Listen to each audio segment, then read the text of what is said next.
నమస్కారం. వాజీ వార్తలకు స్వాగతం. ముందుగా ఈనాటి ముఖ్యాంశాలు చూద్దాం. గిరిజన గ్రామాల అభ్యున్నతే ధ్యేయంగా ప్రభుత్వం కృషి. జనజాతీయ ఉన్నతి గ్రామ అభియాన్ పథకం అమలుపై వెల్లడించిన Parvathipuram collector Shyam Prasad.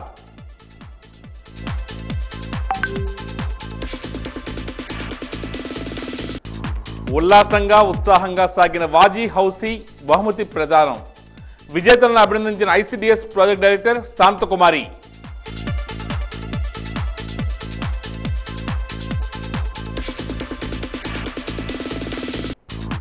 Railway station సమీపంలో గంజాయిని స్వాధీనం చేసుకున్న వన్ టౌన్ పోలీసులు. గంజాయిపై ఉక్కుపాదం మోపుతామని హెచ్చరించిన డీఎస్పీ శ్రీనివాసరావు.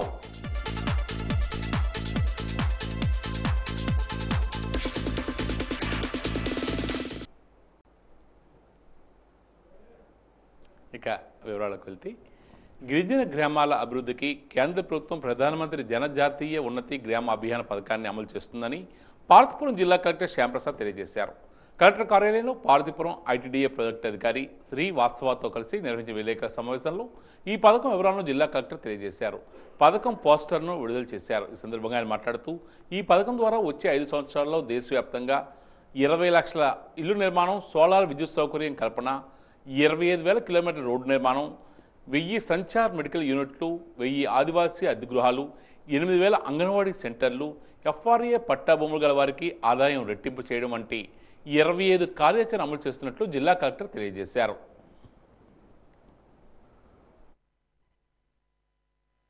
అటవీ హక్కుల కింద పట్టాలు పొందినటువంటి వాళ్ళకి స్థిరమైన ఆదాయం వచ్చే విధంగా వ్యవసాయ పరికరాలు ఇవ్వడం కానీ, లేదంటే వాళ్ళు అందులో చేపలు పట్టే వాళ్ళు కూడా ఎవరైనా ఫిషర్మెన్స్ ఉంటే గిరిజనులు వాళ్ళకు కూడా 10% బెనిఫిషరీ కాంట్రిబ్యూషన్తో కొత్త పథకం తీసుకొస్తారు. అది ఇంకా తీసుకురాలేదు, బడ్జెట్ అనౌన్స్ చేశారు. సో అది కూడా ఫిషరీస్ డిపార్ట్మెంట్ వాళ్ళు చెప్పి ఈ ఫిషరీస్ వాళ్ళకి కొంచెం ట్రైనింగ్ ఇవ్వాల్సి ఉంది. వాళ్ళకి కూడా ఫార్మింగ్ ఎక్విప్మెంట్ ఇవ్వాల్సి ఉంది. అవి కూడా ప్లాన్ చేస్తున్నాము. సో ముఖ్యంగా ఆర్వైఫార్ పొందినటువంటి వాళ్ళ యొక్క సంవత్సర ఆదాయం రెట్టింపు చేయడం అనేది దీని యొక్క ప్రధాన ఉద్దేశం. సో మన రాష్ట్రంలో మన గౌరవ ముఖ్యమంత్రి గారు ఇచ్చిన సలహా సూచనల ప్రకారంగా గిరిజన మంత్రిత్వ శాఖ వారు కూడా ఒక మొబైల్ యాప్ తీసుకురాబోతున్నారు. దీంట్లో ఏంటంటే ప్రతి ఒక్క కుటుంబాన్ని యొక్క వివరాలు సేకరించి వాళ్ళకు ప్రస్తుతం కుటుంబంకి వస్తున్న ఆదాయం ఏంటి, ఉపాధి హామీ వాళ్ళు కావచ్చు, వ్యవసాయం వాళ్ళు కావచ్చు, పశు సంపద వాళ్ళు కావచ్చు, సో డిఆర్డిఏ వాళ్ళు కావచ్చు, సో వీటి యొక్క ఆదాయాన్ని రెట్టింపు చేసే మార్గాలు మనం జిల్లాలో ప్రతి రైతుల జాబితాను సిద్ధం చేసి కొనుగోలుకు ఏర్పాట్లు పూర్తి చేయాలని విజయనగరం జాయింట్ కలెక్టర్ సేతు మాధవన్ అధికారులకు ఆదేశించారు.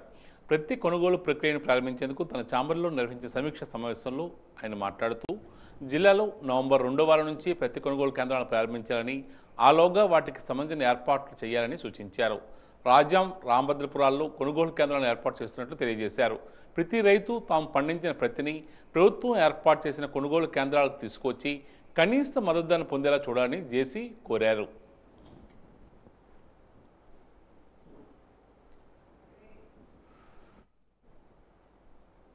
వినాయక చవితి సందర్భంగా వాజీ ఛానల్ నిర్వహించిన మెగా హౌసీలో విజేతలకు ICDS project director B Shanthakumari బహుమతులు అందజేశారు.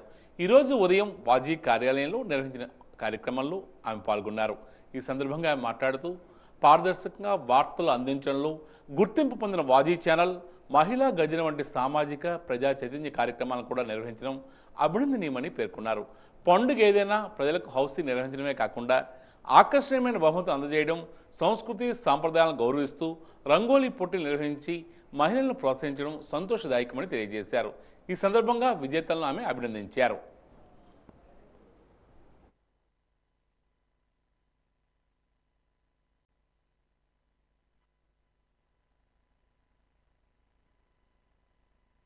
నేను చాలా రోజులు బట్టి ఈ సిటీ కేబుల్ వాజీ ఛానల్ అనేటువంటి చూడటం జరుగుతున్నది. ఇందులోని నాణ్యతా ప్రమాణాల ప్రకారంగా అయితే ఇంతకు ముందుకి ఇప్పటికి చాలా బాగున్నది. ప్రసారాలు అయితే చాలా బాగున్నాయి. ఎప్పటికప్పుడే అప్డేట్స్ అనేటువంటిది వస్తున్నది. అది చాలా ఆనందంగా ఉంది. ఇక ఈ హౌస్ విషయానికి వచ్చామంటైతే మేము దీని గురించి చాలా రోజులు బట్టి ఆలోచిస్తున్నాము. అది ఎప్పుడైతే అనౌన్స్ చేశారో అప్పటి నుంచి టికెట్ల గురించి మేము తిరిగి లాస్ట్ కల్లా మేము ఆ టికెట్లు అనేటివి సంపాదించుకొని ఆ రోజు మొత్తం మా కుటుంబ సభ్యులంతా కూడా మాకు మొత్తం 5 కనెక్షన్లు ఉన్నాయి. ఈ 5 కనెక్షన్లు మొత్తం అందరూ కూడా ఒకే దగ్గర కూర్చొని ఈ హౌస్ అనేటువంటిది ఆడడం జరిగింది. మేము చాలా ప్రయత్నం చేశాము. మా కాల్ కలవడానికి కూడా చాలా ప్రయత్నం చేసాము. చాలా ఎంగేజ్ వచ్చింది. ఆయన చివరికి మాకు ఇది వచ్చింది. దానికి చాలా ఆనందం. ముఖ్యంగా ఇలాంటి ఎంటర్టైన్మెంట్స్ ఏవైతే ఉన్నాయో అంటే పెద్దవాళ్ళు కూడా చిన్నపిల్లల్లాగా ఉండి ఆడుకునేటువంటి ఆట కాబట్టి ఇలాంటి ఎంటర్టైన్మెంట్స్ ఇంకా ఉంటే బాగుంటుందని మా తరపు నుంచి చిన్న అభ్యర్థన. మేము బాగా సంతోషిస్తున్నాము. ఎందుకంటే ఇది చాలా సార్ల నుంచి మేము ఆడుతున్నాం ఈ హౌస్ని. కానీ ద ఫస్ట్ టైం మాకేమొచ్చి ఈ బహుమతి రావడం మాకు బాగా ఆనందంగా ఉంది. Thank you. హౌస్ ఆడుతున్నాను. కానీ ఈ సంవత్సరం ఈ వినాయక చవితికి ఆ అదృష్టం దక్కింది. చాలా ఆనందంగా ఉంది. చిన్న షాప్ ఉందండి. కాలక్షేపం కోసం నేను ఆడాను. ఇంతకుముందు 10 సంవత్సరాల క్రితం నాకు పరుపు వచ్చింది. ఇప్పుడు మళ్ళీ పేలింది. కానీ రెండోదే వచ్చింది. ఫస్ట్దే వచ్చింది, లైన్ కలలేదు. ఇప్పుడు రెండోది వచ్చింది అనమాట, ఫ్రిడ్జ్. లాస్ట్ టైం కూడా ఆడా, అప్పుడు ఒక 10 years బిఫోర్ అప్పుడు పరుపు వచ్చింది గిఫ్ట్. ఈసారి కూడా ఫాస్ట్గా అంటే లైన్ ఒక 10 minutes బిజీగా ఉన్న తర్వాత చాలా ఫాస్ట్గా మీరు కూడా రెస్పాండ్ అయ్యారు. Okay, anyway thank you. చాలా ఆనందంగా ఉందండి హౌసీను విజయం అయినందుకు. గత 10 సంవత్సరాలు బట్టి మేము ఆడుతున్నాం, కానీ ఇదే ఫస్ట్ టైం మాకు ఇక బహుమతి రావడం ఇది చాలా ఆనందంగా మాకు సంతోషంగా ఉంది. ఇది ఇలాగే కార్యక్రమాలు ఇంకా విజయవంతం చేయాలని కోరుకుంటున్నాం. మాకు ఎక్కువగా న్యూస్ ఛానల్ చూస్తాం. లోకల్ న్యూస్ అనేది చాలా ఆనందంగా అన్ని రకాలుగా తెలుస్తున్నాయి. ఎక్కడ ఏం జరిగినా ఏ విధంగా ఇబ్బందులు ఉన్నా దానికి పరిష్కారం అనేది చూపిస్తున్నారు. చాలా ఆనందంగా ఉందండి.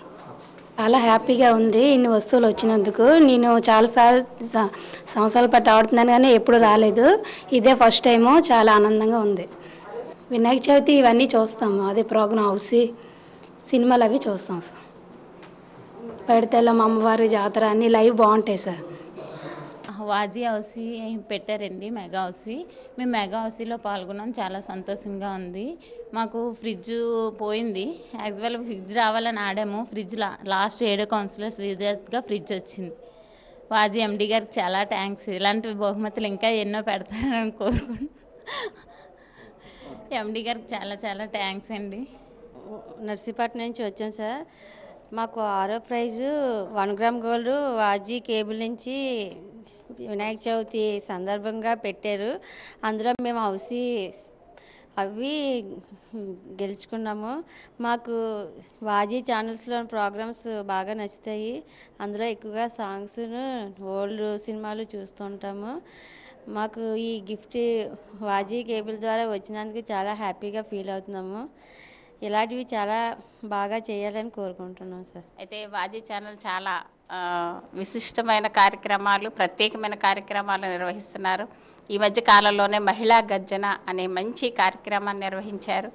చాలామంది మహిళలు వచ్చి వారి అభిప్రాయాలను తెలియజేయడం, అలా మహిళలపైన జరుగుతున్న లైంగిక అత్యాచారాలు కానీ అన్నిటి విషయంలో కూడా వీరు చాలా వ్యతిరేకిస్తూ చాలా పెద్ద ఎత్తున మంచి ర్యాలీని, మంచి కార్యక్రమాన్ని నిర్వహించారు. ఆ సందర్భంగా వారికి ధన్యవాదాలు తెలియజేస్తున్నాను మహిళలందరి తరపున కూడా. మరి ఈ కార్యక్రమానికి నన్ను ఆహ్వానించినందుకు కృతజ్ఞతలు తెలియజేస్తున్నాను. స్వయం సహాయక సంఘాల మహిళ ఆర్థిక స్వావలంబనే చంద్రన్న జయమని విజయనగరం శాసనసభ్యురాలు పూసపాటి అద్ది విజయలక్ష్మి గైతురాజు అన్నారు. ఈరోజు నగరపాలక సంస్థ కార్యాలయం వద్ద మెప్మా ఆధ్వర్యంలో ఏర్పాటు చేసిన అర్బన్ మార్ట్ను ఆమె ప్రారంభించారు. మహిళలు తయారు చేసిన ఉత్పత్తులను ఆశాంతం తిలకించారు. తయారు చేసే విధానం, ఉత్పత్తుల అమ్మకాలు వంటి విషయాలను అడిగి తెలుసుకున్నారు. అనంతరం ఆ మీడియాతో మాట్లాడుతూ ముఖ్యమంత్రి చంద్రబాబు నాయుడు తొలిసారిగా స్వయం సహాయక సంఘాలను ఏర్పాటు చేశారని ఆమె అన్నారు. ఆనాటి నుండి మహిళలు ఆర్థిక అభివృద్ధి కోసం అనేక కార్యక్రమాలు రూపొందిస్తున్నట్లు తెలియజేశారు. నెలకు 2 సార్లు అర్బన్ మార్ట్లు ఏర్పాటు చేసి మహిళా ఉత్పత్తుల అమ్మకాలు చేపట్టడం జరుగుతుందని తెలియజేశారు. 2 సార్లు నిర్వహించమని ఆదేశించి ఉన్నారు.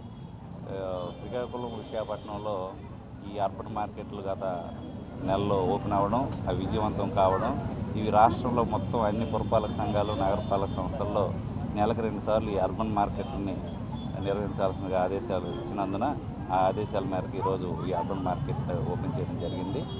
ఈ అర్బన్ మార్కెట్లో చాలామంది మీరు చూసే ఉంటారు, స్వయం సహాయక సభ్యులందరూ కూడా రకరకాల వ్యాపారాలు చేసుకొని వాళ్ళంతా వాళ్ళు ఎవరి మీద ఆధారపడకుండా జీవనం సాగిస్తున్న విధానం అందరికీ మార్గదర్శనంగా కావాలని మిగతా సభ్యులు గ్రూప్ సభ్యులందరూ కూడా ఈ బెస్ట్ మోడల్ని చూసి వాళ్ళు కూడా తమ నచ్చిన వ్యాపారాలు చేసుకోవడానికి ఇది ఎంతో దోహదపడుతుందని భావిస్తున్నాము.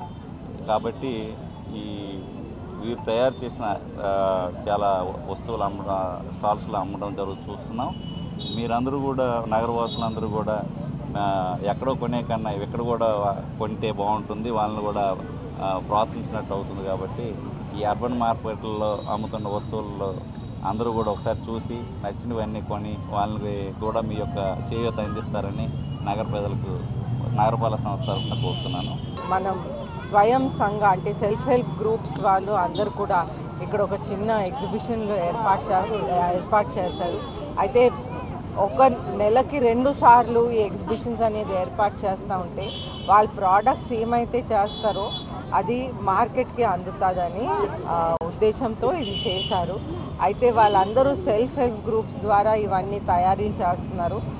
మనం చూస్తుంటే వాళ్ళు మిల్లెట్స్తో పాటు కూడా వాళ్ళు పిండి వంటలు కానివ్వండి, ఇలాగ నువ్వుల లడ్డూలు కానివ్వండి, పప్పులతో లడ్డూలు కానివ్వండి, ఇవన్నీ కూడా వాళ్ళు చేస్తున్నారు. అలాగే చంద్రబాబు నాయుడు గారు ముఖ్యమంత్రి ఉన్నప్పుడు అప్పుడు ఈ డ్వాక్రా గ్రూప్స్ ఏర్పాటు చేసి సెల్ఫ్ హెల్ప్ గ్రూప్స్ అనేది ఏర్పాటు చేశారు. అలాగే మెప్మా కూడా 2004 నుంచి ఏర్పాటు చేసి వాళ్ళు ప్రోడక్ట్స్ అంటే లేడీస్ గ్రూప్స్ ఎక్కువగా వాళ్ళ ప్రోడక్ట్స్ చేసి వాళ్ళు ఓన్గా కాలు మీద నిలబడే అవకాశం కల్పించింది మన నారా చంద్రబాబు నాయుడు గారు. అలాగే ఈ ప్రోడక్ట్స్ అన్నీ కూడా మార్కెట్కి అందించి ఆ హెల్ప్ కూడా అందిస్తున్నారు అన్నమాట. అయితే ఎవ్రీ మంత్ ఒక్కొక్క నెలకి 2 సార్లు ఈ మార్కెట్ పెడితే ప్రజలు వెళ్ళి వాళ్ళ దగ్గర నుంచి వాళ్ళకి ఏం అవసరమో అది కొనుక్కొని వాళ్ళని ఎంకరేజ్ చేస్తూ ఉండాలని కోరుకుంటూ సెలవు తీసుకుంటాం. పార్వతీపురం మున్సిపల్ టౌన్ ప్లానింగ్ అధికారి అక్రమాలపై దర్యాప్తుకు ఆదేశించినట్లు ఎమ్మెల్యే బోనెల విజయచంద్ర తెలియజేశారు. టౌన్ ప్లానింగ్ అధికారి అక్రమాలపై తీవ్ర ఆరోపణలు వచ్చాయన్నారు. పట్టణంలో చాలామంది వద్ద డబ్బులు తీసుకున్నట్లు, నిబంధనల విరుద్ధంగా అక్రమ వసూలుకు పాల్పడినట్లు తీవ్ర ఆరోపణలు వచ్చిన నేపథ్యంలో బాధితులు ఎవరైనా ఉంటే ముందుకు రావాలని ఎమ్మెల్యే సూచించారు.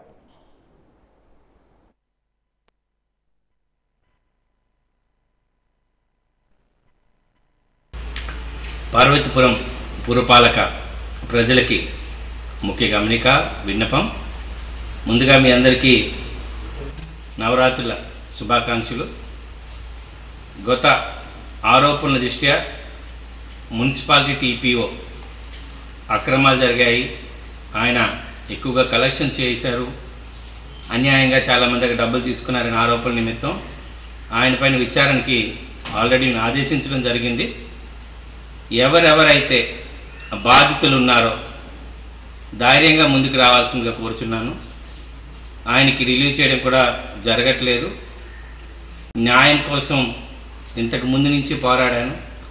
అందుకనే ఈ కష్టాలన్నీ దాటొచ్చిన వ్యక్తిగా, ప్రతి ఒక్క మధ్యతరగతి కుటుంబ బాధలు తెలిసిన వ్యక్తిగా, నగరంలో ఎవరెవరైతే ఇబ్బంది పడ్డారో టీపీఓ ద్వారా, ఎవరైతే ముడుపులు చెల్లించుకున్నారో అంటున్నారో, మీరు నన్ను పర్సనల్గా కలిస్తే మీకు న్యాయం చేయించే బాధ్యత మీ శాసనసభ్యునిగా నాది. ధైర్యంగా మీరు రావాలని కోరుకుంటున్నాను. ఆయనపైన విచారానికి కూడా కమిషనర్తో మాట్లాడి ఆదేశించడం కూడా జరిగింది. అధికారిని కూడా నియమించడం జరుగుతుంది.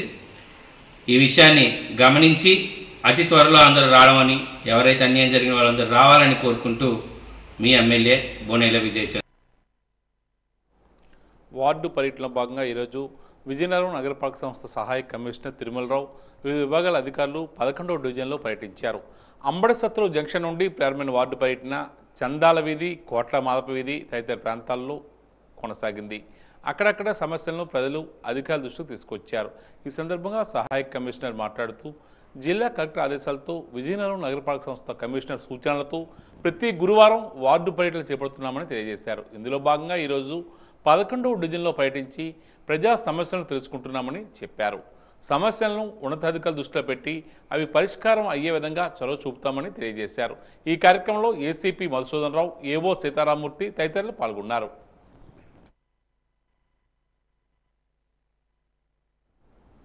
విశాఖ స్టీల్ ప్లాంట్ను రక్షించుకుంటామని రైతు సంఘం జిల్లా అధ్యక్షుడు గోపాలం పిలుపునిచ్చారు. స్టీల్ ప్లాంట్ ప్రైవేటీకరణకు వ్యతిరేకంగా విజయనగరం ఆర్టీసీ కాంప్లెక్స్ ముందు నిరాహార దీక్షను చేపట్టారు. ఈ సందర్భంగా ఆయన మాట్లాడుతూ కేంద్రంలో బీజేపీ ప్రభుత్వం రాష్ట్రానికి తీవ్ర అన్యాయం చేస్తుందన్నారు. ఆంధ్ర రాష్ట్రానికి ఉత్తరాంధ్రకు ఆయుపొట్టుగా ఉన్న ఏకైక పెద్ద పరిశ్రమ విశాఖ ఉక్కు పరిశ్రమను కేంద్ర రాష్ట్ర ప్రభుత్వాలు కార్పొరేటర్లకు కట్టబెట్టేందుకు పూనుకోవడం తీవ్రమైన ద్రోహమని తెలియజేశారు. ఎంతోమంది ప్రాణాలు త్యాగ ఫలితంగా వేలాది మంది రైతులు భూములు దానాలు చేయడం వల్ల ఏర్పడిన పరిశ్రమను నేడు మోడీ ప్రభుత్వం అమ్మేయాలని చూస్తూ ఊరుకునేది లేదని ఆయన అన్నారు. ఈ కార్యక్రమంలో కౌలు రైతు సంఘం నాయకులు రాంబాబు, ఐద్వా కార్యదర్శి రవణమ్మ, రాకోటి రాములు తదితరులు పాల్గొన్నారు. మహిళా విశాఖ స్టీల్ ప్లాంట్ ప్రైవేటీకరణకు వ్యతిరేకంగా రైతు సంఘం, అలాగే ఆంధ్రప్రదేశ్ వ్యవసాయ కార్మిక సంఘం, మహిళా సంఘం, కౌలు రైతుల సంఘం ఆధ్వర్యంలో విజయనగరం జిల్లా కేంద్రంలో విశాఖ స్టీల్ ప్లాంట్కు వ్యతిరేకంగా ప్రైవేటీకరణకు వ్యతిరేకంగా నిరాహార దీక్ష జరుగుతుంది. రాష్ట్ర వ్యాప్తంగా ఇచ్చినటువంటి పిలుపులో భాగంగానే మన విజయనగరంలో కూడా జరుగుతుంది. ప్రధానంగా విశాఖ స్టీల్ ప్లాంట్కు సంబంధించి ఈ దేశంలో అధికారంలోకి వచ్చినటువంటి బీజేపీ ప్రభుత్వం అధికారం చేపట్టినప్పటి నుంచి ప్రభుత్వ రంగాన్ని అంతటినీ కూడా పూర్తిగా నిర్వీర్యం చేస్తూ అందులో భాగంగానే మన విశాఖ స్టీల్ ప్లాంట్ కూడా ప్రైవేటీకరణ చేయాలనే ప్రయత్నం చేస్తుంది. ఆ రోజు నుంచి ఈ రోజు వరకు ఈ రాష్ట్రంలో ఉన్నటువంటి రైతు కార్మిక ప్రజా సంఘాలన్నీ, అలాగే విశాఖ స్టీల్ ప్లాంట్ ఉద్యోగులు పెద్ద ఎత్తున పోరాటం నిర్వహిస్తున్నారు.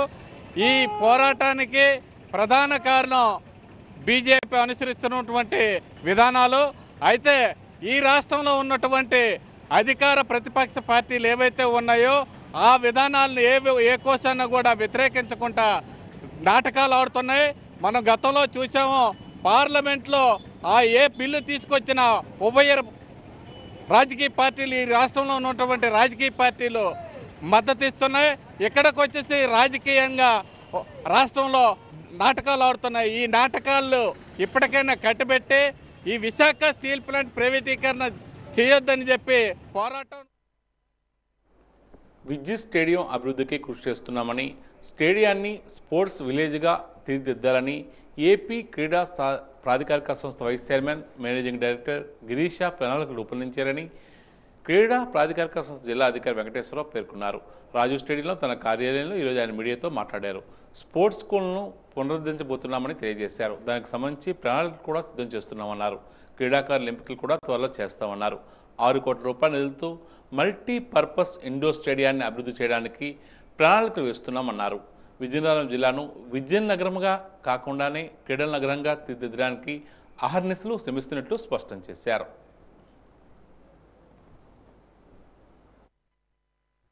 స్పోర్ట్స్ స్కూల్ అనేది ఉత్తరాంధ్రకి తలమానికంగా ఉండే స్పోర్ట్స్ స్కూలు ఉమ్మడి రాష్ట్రం ఉన్నప్పుడు హకీంపేటలో ఉండేది. తర్వాత కడపలో వైఎస్ఆర్ కడప స్పోర్ట్స్ స్కూల్ అని ఒకటి పెట్టడం జరిగింది. 2014 అప్పటి టీడీపీ గవర్నమెంట్లో దీన్ని ప్రత్యేకంగా ఉత్తరాంధ్రకి కేటాయించిన మోడల్ స్పోర్ట్స్ స్కూల్ అని మన విద్యుత్ స్టేడియంలో స్టార్ట్ చేయడం జరిగింది. అది కొన్ని అనివార్య కార్యాల వల్ల తర్వాత దాన్ని మూసివేయడం, ఇక్కడ ఉన్న క్రీడాకారుల్ని కడప షిఫ్ట్ చేయడం జరిగింది. ఇప్పుడు దాన్ని మన పునఃప్రారంభించుకుని దాదాపు 20 కోట్లతో తయారు చేయవలసిన స్పోర్ట్స్ స్కూల్ బిల్డింగ్స్ని ఆయన సందర్శించారు.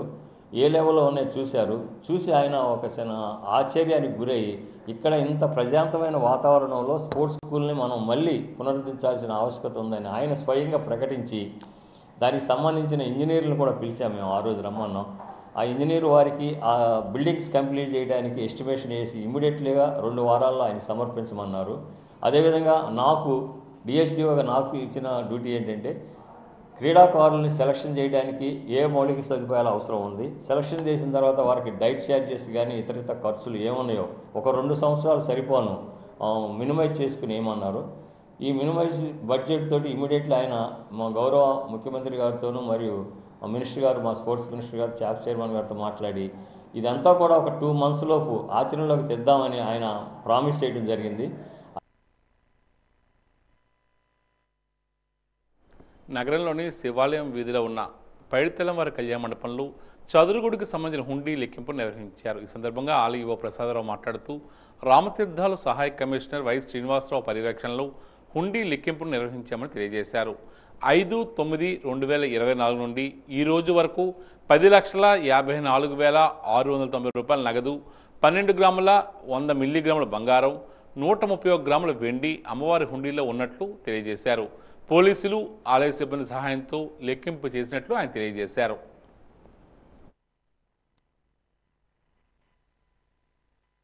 శ్రీ పైడితెల్లమ్మవారి దేవస్థానం సంబంధించి ఈరోజు మన చదురుగుల్లో గల ధర్మహుండీలను మన ఇక్కడ కళ్యాణ మండపంలో లెక్కింపు మొదలుపెట్టడం జరిగింది. ఈ లెక్కింపుకు పర్యవేక్షణాధికారిగా మన రామతీర్థాలు సహాయ కమిషనర్ మరియు కార్యనిర్వహణాధికారి వారైన శ్రీ వై శ్రీనివాసరావు గారు పర్యవేక్షించి ఉన్నారు. ఈరోజు ఈ హుండీలు సందర్భంగా 9 హుండీలు దేవస్థానంలో ఉన్నవి. ఈ ధర్మహుండీలు గత నెల 5/9/2024 హుండీ లెక్కింపు జరిగింది. అప్పటి నుండి ఇప్పటి వరకు 29 రోజులకు గాను అమ్మవారి ఈ 9 హుండీల ద్వారా 9,87,690 రూపాయలు నగదు రూపాయన, అదేవిధంగా 67,000 రూపాయలు చిల్లర రూపాయన వెరసి 10,54,690 రూపాయలు ఆదాయం సమకూరింది.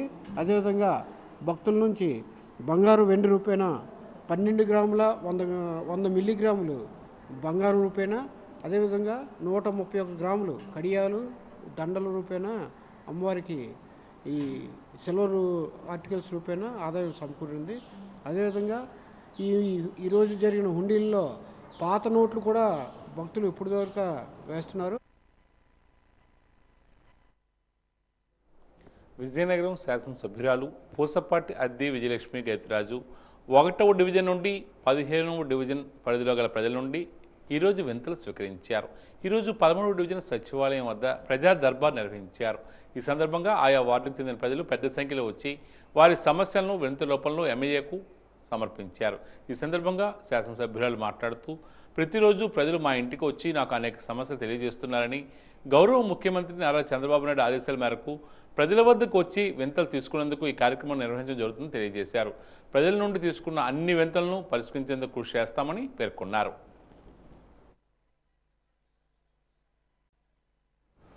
ఉత్తరాంధ్ర కల్పవల్లి పైడితెల్లమ్మవారి వనంగుడిలో దుర్గాదేవి నవరాత్రి ఉత్సవాలు ఘనంగా ప్రారంభమయ్యాయి. ఈరోజు అమ్మవారు బాలా త్రిపుర సుందరి అవతారంలో భక్తులకు దర్శనమిచ్చారు.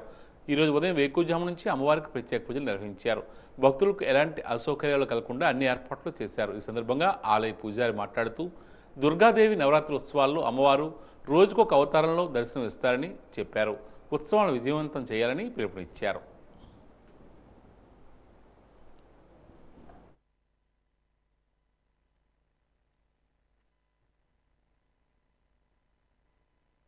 శ్రీ గురుభ్యో నమః. ఉత్తరాంధ్ర కల్పవల్లి సిరిలిచ్చే శ్రీ పైడితెల్లమ్మవారి దేవాలయం వనగుడిలో వేయించేసిన దుర్గాలమ్మవారికి శరన్నవరాత్రి మహోత్సవ కార్యక్రమాలు ఈరోజు ప్రారంభమైంది. ఈరోజు గణపతి పూజ, పుణ్యాహవచనం, అంకురార్పణ, మండపావాహన కార్యక్రమం జరిగిన తర్వాత ఈ 10 రోజులు కూడా అమ్మవారికి ఒక్కొక్క రోజు ఒక్కొక్క విశేషమైన అలంకారంతో భక్తులకు దర్శనమిస్తుంది. అలాంటి అమ్మవారు ఈరోజు బాలా త్రిపుర సుందరి రూపంలో భక్తులకు దర్శనమిస్తోంది. అమ్మవారికి ఈరోజు బాలాగ్రహణ బాలానా శాంతికారకం, సంగ్రామ వేతివేద్యం మైత్రీకరణ ఉత్తమం. బాలాగ్రహ దోషాలు ఏవైనా ఉంటే పోయే శక్తి ఈరోజు ఈ బాలా త్రిపుర సుందరి రూపంలో ఉన్న అమ్మవారిని దర్శించడం వల్ల ఆ అరిష్టాలన్నీ పోయి శుభాలు కలుగుతాయని దేవి భాగవతం చెబుతోంది. అలాంటి ఈరోజు దేవి శరన్నవరాత్రి మహోత్సవ కార్యక్రమాన్ని వీక్షిస్తున్న భక్తులందరికీ కూడా ఆ బాలా త్రిపుర సుందరి ఆయుర ఆరోగ్య ఐశ్వర్యాలు ఇవ్వాలని కోరుతూ ఈ కార్యక్రమాన్ని మా దేవాదాయ ధర్మాదాయ శాఖ సహాయ కమిషనర్ ప్రసాద్ గారి ఆధ్వర్యంలో ఈరోజు ఈ అమ్మవారి శరన్నవరాత్రి మహోత్సవ కార్యక్రమాలు దేదీప్యమానంగా ప్రారంభమయ్యాయి. భక్తులందరూ కూడా ఈ కార్యక్రమాన్ని వీక్షించి అమ్మవారి అనుగ్రహాన్ని పొందుతారని కోరుతూ దుర్గాదేవి శరన్నవరాత్రి ఉత్సవాలు వాడవాడలా ఘనంగా నిర్వహించారు. 9 రోజుల పాటు భక్తులు అత్యంత నిష్ఠగా భవానీ మాలలు వేసుకుని పూజలు నిర్వహించి అమ్మవారి ఆశీస్సులు పొందే విధంగా భక్తుల ముందు దీక్ష పూనారు. భోగాపురం, పుష్పరాయగ, డెంకాడ మండలాల్లో దేవీ విగ్రహాలను ఏర్పాటు చేసి భక్తులు అమ్మవారికి అలంకరణ చేసి భక్తి శ్రద్ధలతో పూజలు నిర్వహించారు. ప్రతి సంవత్సరం కూడా భోగాపురం గ్రామంలో గాంధీ బొమ్మ వద్ద దుర్గాదేవి శరన్నవరాత్రి మహోత్సవ కార్యక్రమం ఇక్కడ కమిటీ కుర్రవాళ్ళు అత్యంత వైభవంగా చేస్తూ ఉన్నారు. ఈ సంవత్సరం ప్రత్యేకంగా అమ్మవారిని చాలా సుందరమూర్తిగా తయారు చేసి ప్రతిష్ఠ చేశారు. ఈ 9 రోజులు కూడా ఉదయం సాయంత్రం కూడా పూజా కార్యక్రమాలు జరుగుతూ ఉంటాయి. ప్రతి ఒక్క భక్తులు కూడా కుంకుమ పూజలో పాల్గొని అమ్మవారి కృపకు పాత్రలు అవుతూ ఉంటారు. ప్రతి ఒక్కరు కూడా వచ్చేసి చాలా అధిక సంఖ్యలో భక్తులు పాల్గొని అమ్మవారి నవరాత్రి కార్యక్రమంలో పాల్గొని ప్రతి సంవత్సరం పూజలు చేస్తూ ఉంటారు. ఈ సంవత్సరం కూడా ఆ యొక్క అవకాశాన్ని ఈ గాంధీ బొమ్మ వద్ద కమిటీ వాళ్ళందరూ కూడా ఏర్పాటు చేశారు. వారికి అలాగే వారి కుటుంబానికి కూడా ఆ అమ్మవారి తాలూకు అనుగ్రహం ఎల్లవేళ కలిగి ఉండాలని చెప్పి, అయితే ఇది ఎవరి స్వార్థం గురించి చేసిన పూజా కార్యక్రమం కాదు. లోక కళ్యాణార్థం గ్రామం సౌఖ్యంగా ఉండాలి, లోకల్ అందరూ బాగుండాలి, అందరూ సస్యశ్యామలంగా ఆయురారోగ్య భోగభాగ్యాలతో తొలుతూ ఉండాలని చెప్పి చేసే కార్యక్రమం ఇది. కావున ఇటువంటి కార్యక్రమాన్ని భక్తులందరూ కూడా వినియోగించుకొని అమ్మవారి కృపకు పాత్రలవుతారని. భోగాపురం సత్యసాయి సన్నిధిలో శంకర్ ఫౌండేషన్ ఆధ్వర్యంలో ఉచిత కంటి వైద్య పరీక్ష నిర్వహించారు. సత్యసాయి సేవా సంస్థ సభ్యులు సేవా కార్యక్రమంలో పాల్గొని ప్రజలకు సేవలు అందించే విధంగా గత కొన్ని సంవత్సరాలుగా సేవా దృక్పథంతో సేవలు అందిస్తున్నారు. ఇందులో భాగంగా స్థానిక సత్యసాయిబాబా మందిరంలో కంటి వైద్య పరీక్షలు నిర్వహించగా రోగులు అక్కడికి హాజరై కంటి పరీక్షలు చేయించుకున్నారు. ఈ సందర్భంగా కంటి వైద్య నిపుణులు శిఖిత మరియు సిబ్బంది రోగులకు కంటి పరీక్షలు నిర్వహించారు. కంటి వైద్య నిపుణులు శిఖిత ఈ సందర్భంగా మాట్లాడుతూ శంకర్ ఫౌండేషన్ ద్వారా రోగులకు వైద్య సేవలు అందించడం లక్ష్యంగా పనిచేస్తున్నామని, ఆపరేషన్కి ఎంపిక చేసిన రోగులకు మా సొంత వాహనం ద్వారా తీసుకువెళ్లి పరీక్షలు చేసి రోగులకు మెరుగైన వైద్యం అందించే విధంగా చర్యలు చేపడతామని ఆమె తెలియజేశారు. క్యాంప్స్ అవన్నీ కండక్ట్ చేస్తూ ఉంటాము. శుక్లాల ఆపరేషన్కి, పొర ఆపరేషన్కి, లేదంటే కార్నియా కానీ, రెటినా కానీ, గ్లకోమా కానీ ఏ డిపార్ట్మెంట్స్కి ఎలాంటి పేషెంట్స్ని వాళ్ళ సింటమ్స్ని బట్టి మేము అది డయాగ్నోస్ చేసి హాస్పిటల్కి రిఫర్ చేయడం అనేది జరుగుతుంది. ఎవరికైతే ఆపరేషన్ పడుతుందో వాళ్ళని ఇట్లాగా క్యాంప్స్ కండక్ట్ చేసి తరచూ క్యాంప్స్లో తీసుకెళ్ళి రోజు రాత్రిపూట తనిఖీ చేసి నెక్స్ట్ డే మార్నింగ్ ఆపరేషన్ అనేది చేస్తూ ఉంటాము. ఇలాంటి సేవలన్నింటినీ వినియోగించుకోవాలని చెప్పి మేము జనాన్ని కోరుతున్నాము.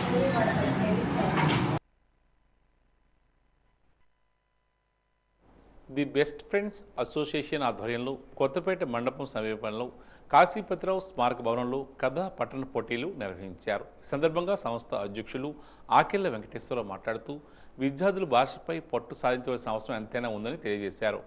పప్పు భోగారావు, కృష్ణబాబు, మానవప్రగడ సాహితీ తదితరులు న్యాయ నిర్ణేతలుగా వ్యవహరించిన ఈ కార్యక్రమంలో అసోసియేషన్ సభ్యులు యోగేశ్వరరావు, హరి, శివరామకృష్ణ, రమణమూర్తి, రఘురామకృష్ణ, జగ్గారావు, సతీష్, శ్రీరామూర్తి తదితరులు పాల్గొన్నారు.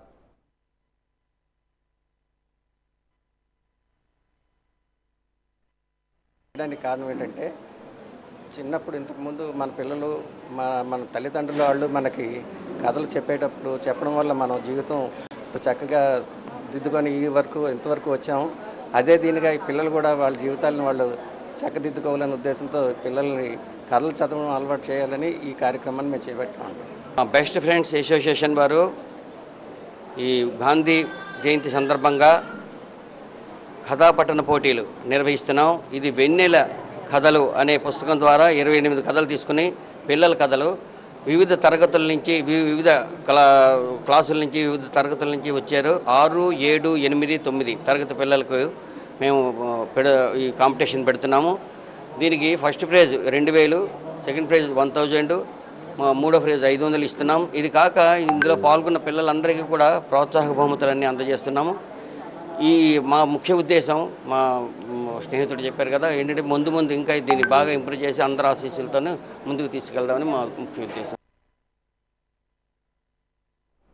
విజయనగరం పైడితెల్లవారి ఉత్సవం సందర్భంగా కమ్మ వీధిలో సమావేశాన్ని నిర్వహిస్తున్నట్లు విజయనగరం డీఎస్పీ శ్రీనివాస్ తెలియజేశారు. ఈ కార్యక్రమంలో పైడితెల్లవారి బెస్తవారి వల ఉత్సవ సేవా సంఘం సభ్యులతో సమావేశం అయ్యామని పేర్కొన్నారు. ప్రతి సంవత్సరం చేసే విధంగా కంటే మరింత క్రమశిక్షణగా ఉత్సవాన్ని నిర్వహించేందుకు ప్రణాళిక రూపొందిస్తున్నట్లు ఆయన చెప్పారు. సంఘం నాయకులు అప్పారావు ఈ సందర్భంగా మాట్లాడుతూ ప్రతి ఏటా సంఘం ఆధ్వర్యంలో ఉత్సవాలను కమ్మవారి వీధిలో తయారు చేస్తూ అక్కడ నుండి ఎంతో గొప్పగా దీప్యమానంగా అమ్మవారి ఉత్సవంలో పాల్గొంటామని తెలియజేశారు. యావత్ బెస్త జాతి అంతా గొడుగు కింద నిలబడి పాల్గొనడం జరుగుతుందని, పూర్వీకుల వారసత్వాన్ని కొనసాగిస్తున్నామని తెలియజేశారు. కమ్మవారి వీధిలో వేయించేసి ఉన్న శ్రీ బెస్తవారి వాళ్ళ ఉత్సవ కమిటీ వారు ప్రతి సంవత్సరం కూడా ఈ ఉత్సవ వలని కమ్మవారి వీధిలో తయారు చేస్తూ ఈ కార్యక్రమాన్ని ఇక్కడ నుండి ఎంతో గొప్పగా దేదీప్యంగా ఎంతో సంబరంగా తయారు చేసి అమ్మవారి పండుగలో పాల్గొంటాము. మొత్తం యావత్ బెస్తా జాతి అంతా కూడా ఆ గొడుగు కింద నిలబడి ఈ కార్యక్రమంలో పాల్గొంటుంది.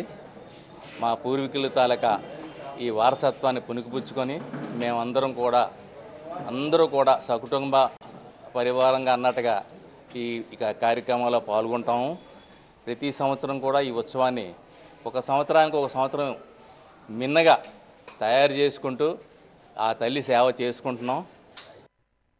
శ్రీ పైడితల్లి అమ్మవారి ఉత్సవ సిరిమానోత్సవ సందర్భంగా ఈ 2024లో ఈ జరుగు ఉత్సవానికి ఈరోజు కమ్మవారి వీధిలో మేము ఒక మీటింగ్ కండక్ట్ చేసుకున్నాం. దీనికి శ్రీ పైడితల్లి అమ్మవారి బెస్తవారి వాళ్ళ ఉత్సవ సేవా సంఘం దాని తాలూకా గౌరవ అధ్యక్షులు, కార్యదర్శి, ఉప కార్యదర్శి మొలమందల అప్పారావు గారు, పేరుశెట్టి గోపి గారు మరియు సభ్యులు మేము పోలీసు అధికారులు అందరం కలిపి ఇవాళ కూర్చొని ఈ ఉత్సవ కమిటీ చేసే కార్యక్రమాన్ని ఎలా చేస్తారు బెస్తవారి వాళ్ళని అవన్నీ కూడా ప్రతి సంవత్సరం ఎలా చేస్తారో ఈ సంవత్సరం కూడా అంతకన్నా బాగా క్రమశిక్షణతో చెయ్యాలని, దాని గురించి ఎలా చేస్తారని ఉత్సవ కమిటీ సభ్యులందరూ మాకు చెప్పారు. అందులో 1-2 పాయింట్స్ కూడా చెప్పారు. అవి కూడా పరిగణలోకి తీసుకొని కింద సంవత్సరం కన్నా ఈ సంవత్సరం ఇంకా బాగా చేయడానికి మేమన్నీ కూడా కొన్ని పాయింట్లు ఆలోచించుకొని అవన్నీ కూడా అమలుపరిచి ఈ ఉత్సవాన్ని మేము అంతా బాగా చేసుకుంటామని చెప్పేసి దానికి అన్ని జాగ్రత్త చర్యలు తీసుకుంటామని మేమందరం కూడా. విజయనగరం జిల్లా గొర్ల మండలంలో పెను ప్రమాదం తప్పింది. గొర్ల సమీపంలో అదుపు తప్పి పొలాల్లోకి ఆర్టీసీ బస్సు దూసుకువెళ్ళింది. డ్రైవర్కి హఠాత్తుగా బీపీ ఎక్కువ అవడంతో కంట్రోల్ తప్పిన బస్సు పొలంలో పడి ఒక పక్కకి ఒరిగిపోయింది. ప్రయాణికులందరూ సురక్షితంగా ఉన్నారు.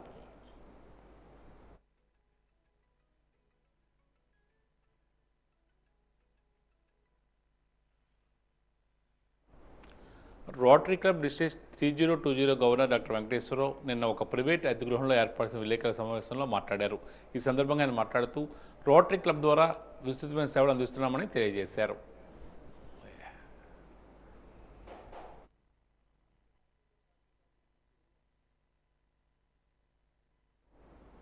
రోటరీ క్లబ్ సెంట్రల్ విజయనగరం ఆధ్వర్యంలో నిన్న గవర్నర్ గుడ్విల్ వికెట్ నిర్వహించారు. ఈ సందర్భంగా క్లబ్ కార్యదర్శి శంకర్ రెడ్డి మాట్లాడుతూ రోటరీ నవత్రోత్సవాలు ఘనంగా నిర్వహించినందుకు గవర్నర్ డాక్టర్ వెంకటేశ్వరరావు అభినందించామని తెలియజేశారు.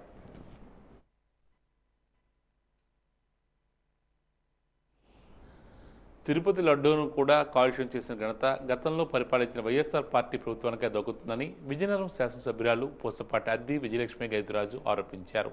వైఎస్ఆర్ పార్టీ ప్రభుత్వం అన్ని విధాలా భ్రష్టు పట్టించిందని, మహిళల మీద అఘాయిత్యాలు, అత్యాచారాలు, డ్రగ్స్, గంజాయి వంటివి వైసీపీ హయాంలో పెరిగిపోయాయని తెలియజేశారు. ఆఖరికి ఆ ప్రభుత్వం తిరుపతి లడ్డూను కూడా వదలలేదని తెలియజేశారు. ప్రజలు అడుగుతున్నారు, తిరుపతి లడ్డు విషయంలో వాళ్ళు అడుగుతున్నారు. అయితే మనం తిరుపతి లడ్డు చూస్తుంటే గత ప్రభుత్వంలో తిరుపతి లడ్డు కూడా కాలుష్యం చేసిన పరిస్థితి. ఆ ప్రభుత్వం అన్నీ కూడా కాలుష్యం చేసింది. అయితే ఏది వదలకుండా అంటే మహిళల మీద అత్యాచారాలు, అగాత్యాలు అవనియండి, డ్రగ్స్ గాంజాయి విపరీతంగా పెరిగిపోయి ఆఖరికి ఆ ప్రభుత్వం తిరుపతి లడ్డూని కూడా వదలకుండా తిరుపతి లడ్డూలో కూడా చేప నూనె, పంది కొవ్వు ఇటువంటివి కూడా కలిపి అసలు ఏది వదలకుండా చాలా హారబుల్ సిచ్యువేషన్ని మన రాష్ట్రాన్ని తీసుకువెళ్ళిపోయారు. అయితే ఒక తిరుపతి లడ్డే కాదు, అయితే అలాగే మనకి అన్నదానాలు చేయటం కూడా విపరీతంగా గుడిలో నుంచి కూడా ఆపేశారు. మనం చూస్తుంటే ఇక్కడ నా పూర్వీకులు పెట్టిన చౌల్ట్రీ అనేది ఒకటి ఉంటుంది. అక్కడ 450 మంది 450 పిల్లలు భోంచేసి చదువుకునేవారు. అయితే ఆఖరికి అది కూడా పిల్లలకు కూడా భోజనం అందించకుండా ఆ ప్రభుత్వం చేశారు. అయితే వాళ్ళు ఏది ఏ ఒక్కటి కూడా సరిగ్గా చేయకుండా అన్నీ కూడా ఈ విధంగా చేశారు. అయితే మనం చూస్తుంటే మన భారతదేశంలో ప్రత్యేకంగా ఎన్నో మతాలు కలిసి ఉంటాయి. హిందూస్ అవనియండి, ముస్లింస్ అవనియండి, క్రిస్టియన్స్ అవనియండి, సిఖ్స్ అవనియండి. అయితే మనం ముందు నుంచి ఒక సాంప్రదాయం అనేది మనం ఉంచుకుంటాం. ఒక మతంని ఇంకొకరు గౌరవించటం, ఇంకొకరి మతాన్ని ఇంకొకరిని గౌరవించటం. అయితే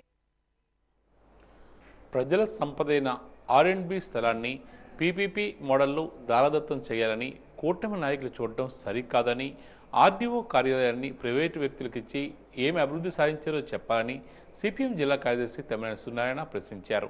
ఎల్బీజీ భవన్లో ఈరోజు ఆయన మీడియాతో మాట్లాడారు. ప్రభుత్వ స్థలం R&B స్థలాన్ని ప్రైవేటు వ్యక్తులకు ఇచ్చి అభివృద్ధి చేస్తామని కూటమి నాయకులు చెప్పడం సరికాదన్నారు. ఆర్డీఓ కార్యాలయాన్ని ప్రైవేటు వ్యక్తులకు ఇచ్చేసి ఎంతమందికి ఉద్యోగ ఉపాధి అవకాశాలు కల్పించారో చెప్పాలన్నారు. ఆర్టీసీ RM కార్యాలయాన్ని కూడా ఇదే విధంగా చేయడం జరిగిందన్నారు. ప్రభుత్వ స్థలాలను అప్పనంగా దోపిడీదారులకు లీజుకి ఇచ్చేయడమా అభివృద్ధి అంటే అని ప్రశ్నించారు. R&B గెస్ట్ హౌస్ స్థలాన్ని పబ్లిక్ ప్రైవేట్ పార్ట్నర్షిప్ కింద వాళ్ళకి ఇచ్చేసి దానిలో రెస్టారెంట్లు, హోటల్స్ అవి పెట్టి అభివృద్ధి అవుతుంది, పెట్టాలని చెప్పేసి నిర్ణయం చేసినట్టు ప్రకటన వచ్చింది. దాన్ని ముఖ్యమంత్రి గారు దృష్టిలో పెడితే ఆయన కూడా సుముఖంగా ఉన్నారని చెప్పేసి ప్రకటనలో చూసాం. ఇది ప్రజాప్రతినిధులు ఉన్నారు, జిల్లాలో అనేక వేదికలు ఉన్నాయి. ఈ వేదికల్లో చర్చించకుండా, ఎవరికి చెప్పకుండా, పారదర్శకత లేకుండా వీళ్ళు ప్రకటించుకోవడం అనేది అది మంత్రి గారా లేకపోతే ప్రభుత్వమా లేకపోతే ఎవరైనా కానీ అది చేయడం అనేది సరైనది కాదు. పరిశ్రమలు మొదలుపడ్డాయి, దానికోసం ఏం ఆలోచించారు? షుగర్ ఫ్యాక్టరీ మూయించారు, కోఆపరేటివ్ సంస్థ, ఆ ప్రభుత్వం మూయించింది. మీరు తెరిపిస్తామని చెప్పారు, దానికోసం ఎందుకు ఆలోచించరు? పరిశ్రమల కోసం ఆలోచించరు, షుగర్ ఫ్యాక్టరీ కోసం ఆలోచించరు, అభివృద్ధి కోసం అని అంటారు. ఏం అభివృద్ధి? కార్పొరేట్లకు ఇస్తే అభివృద్ధి? ఈ లాభాలు ఆలు పట్టిపోతే అభివృద్ధి? కాబట్టి ఇది సరైన అభివృద్ధి కాదు. ఆ దిశలో ఆలోచించకపోతే జిల్లా ఇప్పుడు చెప్తుంది, కేంద్ర ప్రభుత్వం చెప్తుంది, రాష్ట్ర ప్రభుత్వం చెప్తుంది 2047 విజన్ అట, వికసిత భారత్ అట. ఇక్కడ స్థలాలన్నీ గవర్నమెంట్ స్థలాలని ప్రైవేట్ వాళ్ళకి ఇచ్చేసి, లీజులకు ఇచ్చేసి, దారాదత్తం చేసిస్తే రేపు అభివృద్ధి ఏం జరుగుతుంది? ఒక ఆఫీస్ కట్టుకోవడానికి ఉండదు, ఏం చేయాలన్నా ఉండదు. ఎలాగది అభివృద్ధి అవుతుంది? దీని మీద వచ్చిన ఆదాయం మీద ఏ మేరకు వచ్చింది? ఏమైనా లెక్కలు ఉన్నాయా? ఏమైనా చెప్పారా? పారదర్శకత ఉందా? ఏమీ లేకుండా మొత్తం ఈ జిల్లాలోని సంపదని, ప్రభుత్వ ఆస్తుల్ని లూటీ చేసి కార్పొరేట్కి అప్పచెప్పే పని వీళ్ళు చేస్తున్నారు. దీన్ని తీవ్రంగా విజయనగరం రైల్వే స్టేషన్ సమీపంలో 1 టౌన్ పోలీసులు అక్రమంగా తరలిస్తున్న గంజాయిని పట్టుకున్నారు. దానికి సంబంధించిన వివరాలను విజయనగరం డీఎస్పీ శ్రీనివాసరావు ఈరోజు 1 టౌన్ పోలీస్ స్టేషన్లో మీడియాకు తెలియజేశారు. పశ్చిమ బెంగాల్ రాష్ట్రానికి చెందిన మురీదాబాద్ జిల్లా బ్రాహ్మణి గ్రామవాసి అయిన మంజూర్ అలీ నుంచి 21 కేజీల గంజాయిని స్వాధీనం చేసుకుని నిందితుని పట్టుకొని ఆ వ్యక్తి నుండి 500 రూపాయల నగదు, ఒక సెల్ ఫోన్ కూడా స్వాధీనం చేసుకున్నట్లు పేర్కొన్నారు. ఈయనతో పాటు ఒక అమ్మాయి కూడా ఉందన్నారు. ఆ అమ్మాయిని కూడా త్వరలో అరెస్ట్ చేస్తామని చెప్పారు. యువత చెడు వ్యసనాలకు బానిస కాకూడదని సూచించారు.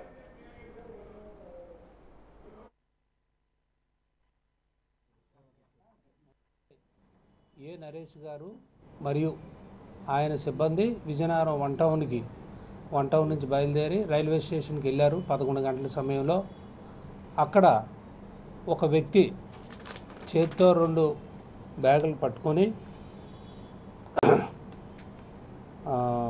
రైల్వే స్టేషన్ దగ్గర హెల్ప్ డెస్క్ దగ్గర అనుమానంగా తిరుగుతుంటే అతన్ని అనుమానంతో పట్టుకొని అతని దగ్గర ఉన్న ఈ బ్యాగ్స్ అవన్నీ చెక్ చేస్తే కొన్ని మూటలు దొరికే, గాంజా మూటలు.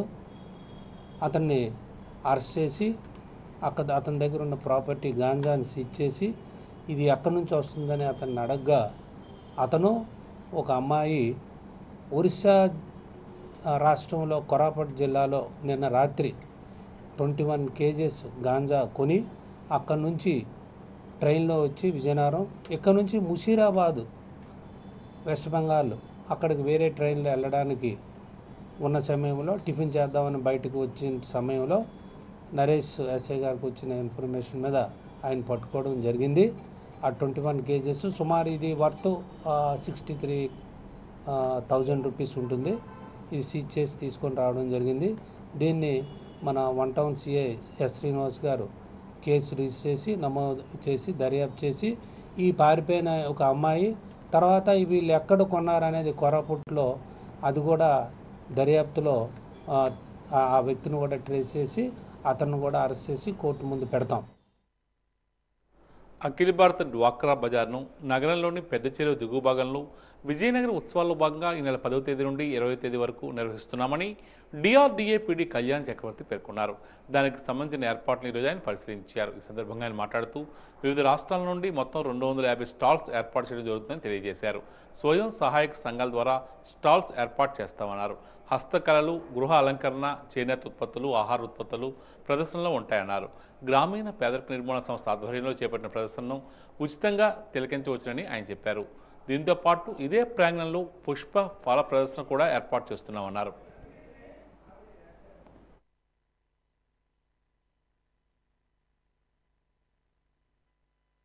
విజయనగరం ఉత్సవాలలో భాగంగా శ్రీ శ్రీ శ్రీ పైడితల్లం వారి పండగ సందర్భంగా మనం విజయనగరం ఉత్సవాలు చేసుకోవడం జరుగుతూ ఉంది. అయితే ఈ సంవత్సరం మనం విజయనగరం ఉత్సవాల సందర్భంగా ఈ సరస్సు అంటే ఆల్ ఇండియా డ్వాక్రా బజార్ అనేది పెట్టడం జరుగుతూ ఉంది. దీనికి 250 స్టాల్స్తోని ఈ పెద్ద చెరువు గట్టు కింద ఉన్న మాన్సాస్ భూమిలో దీన్ని ఏర్పాటు చేయడం జరుగుతూ ఉంది. సో దాదాపుగా మనకి 18 స్టేట్స్ నుంచి కూడా వివిధ రకాలైన వస్తువుల్ని ఎవరైతే స్వయం సహాయక సంఘాల మహిళలు తయారు చేసిన వస్తువులు, సో అదేవిధంగా మన ప్రతి జిల్లా నుంచి కూడా ఇవన్నీ వస్తాయి.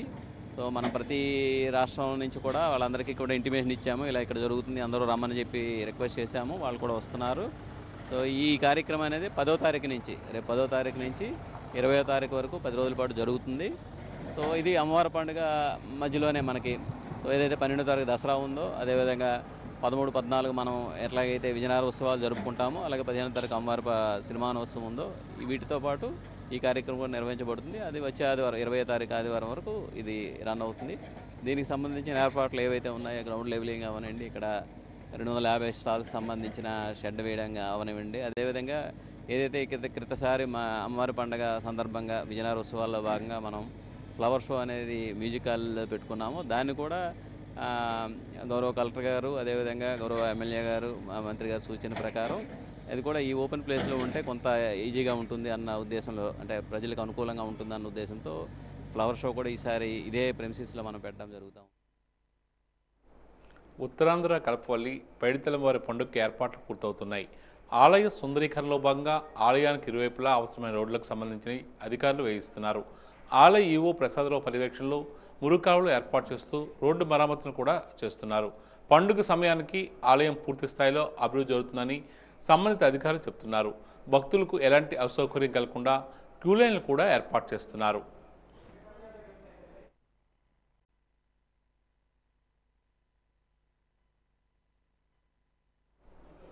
ఇక ఈనాటి వాజీ వార్తలు ముగించే ముందు ముఖ్యాంశాలు మరోసారి.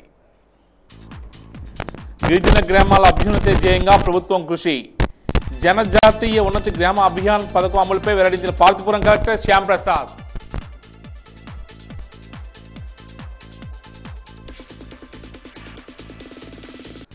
ఉల్లాసంగా ఉత్సాహంగా సాగిన వాజీ హౌసీ బహుమతి ప్రదానం.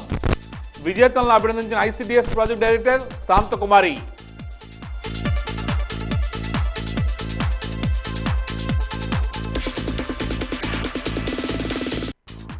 రైల్వే స్టేషన్ సమీపంలో గంజాయిని స్వాధీనం చేసుకున్న 1 టౌన్ పోలీసులు. గంజాయిపై ఉక్కుపాదం మోపుతామని హెచ్చరించిన డీఎస్పీ శ్రీనివాసరావు.